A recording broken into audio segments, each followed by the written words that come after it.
I got so much motherfucking design on right now. Break it down, bring it back, make it clap. I got 3 old thoughts, new block, where that day. Bitches on my line, and you know they come straight. Hold up, what it not, 45, scope it cash like whoa. How you fucking with these hoes up? Assalamualaikum warahmatullahi wabarakatuh. Hai sahabat cemerlang, saya Feni Valencia dengan MPM 502114 kelas 4C PGSD dengan mata kuliah Telaah Kurikulum, dosen pengampu Cahyo Dwi Andita, Magister Pendidikan. Baiklah, pada pertemuan ke-6 atau pada kelompok 5 kali ini saya akan menjelaskan tentang elemen kurikulum 2013, kurikulum darurat, dan kurikulum merdeka. Yang pertama yaitu elemen dari kurikulum 2013. Pengertian kurikulum 2013. Menurut paparan Kemendikbud sendiri, kurikulum 2013 adalah kumpulan komponen perencanaan dan pengaturan yang mencakup isi, tujuan, dan bahan dari pelajaran serta cara penggunaan sebagai pedoman penyelenggaraan kegiatan pembelajaran. Tujuan dari kurikulum 2013. Kurikulum 2013 dirancang dengan tujuan yang berorientasi pada pemahaman, kemampuan yang mumpuni, dan pendidikan karakter.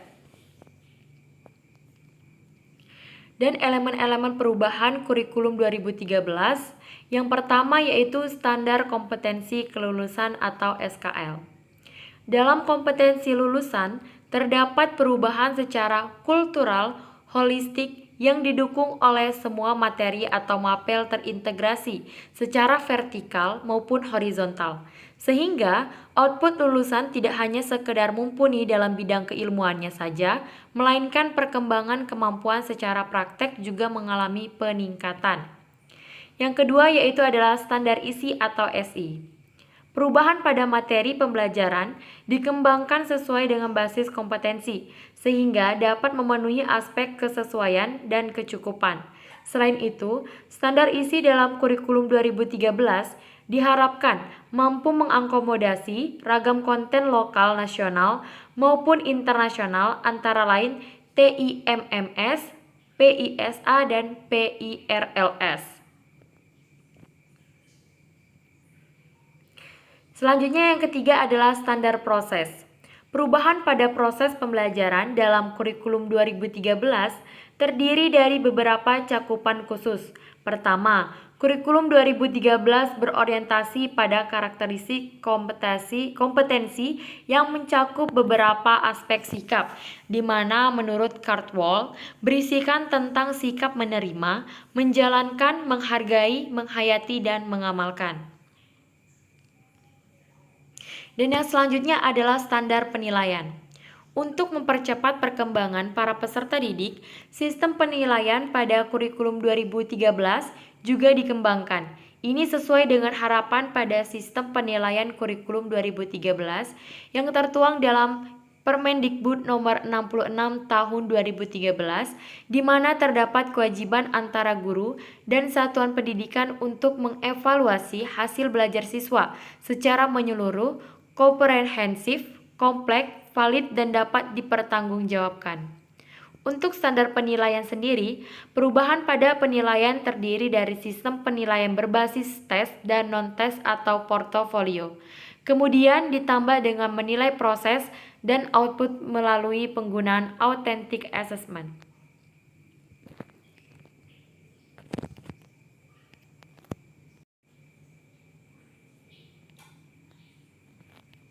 Yang selanjutnya adalah elemen dari kurikulum darurat.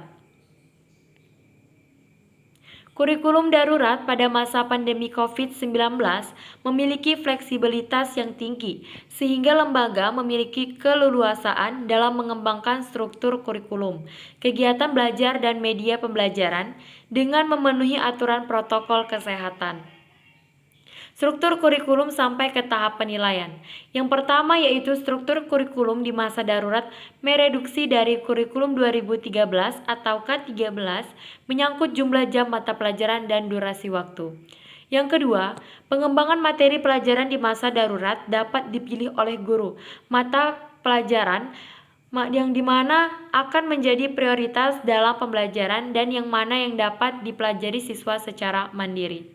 Yang ketiga yaitu model dan metode pembelajaran dipilih oleh guru disesuaikan dengan kondisi darurat yang memungkinkan dapat mencapai tujuan pembelajaran.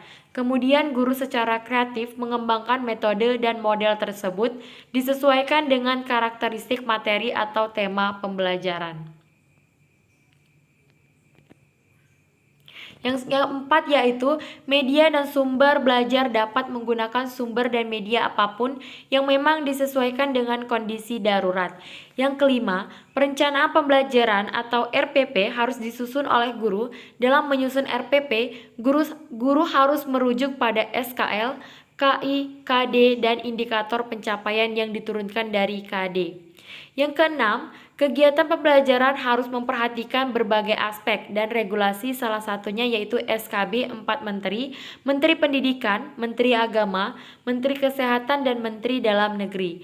Yang terakhir atau yang ketujuh, bentuk penilaian hasil belajar pada masa darurat ini disesuaikan dengan kondisi infrastruktur pendukung masing-masing lembaga pendidikan. Dalam pelaksanaan pembelajaran pada masa pandemi COVID-19 ini, berbagai model pembelajaran untuk menunjang terlaksananya pembelajaran disajikan oleh guru, diantaranya yaitu e-learning, blended learning, dan home visit.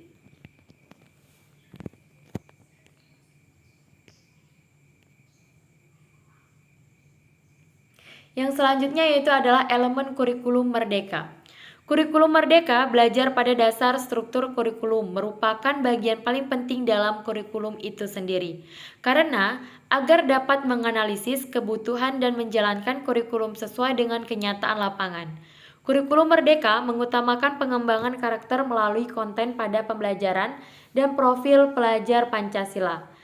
Kemendikbudristek membuat prinsip kurikulum merdeka dan diadopsi oleh Valery, yaitu terbagi menjadi 4 prinsip merdeka belajar.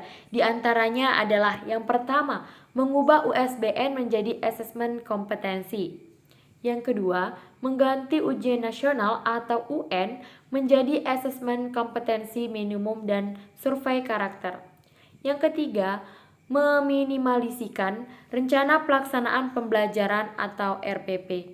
Dan yang keempat, peraturan penerimaan peserta didik baru atau PPDB zonasi.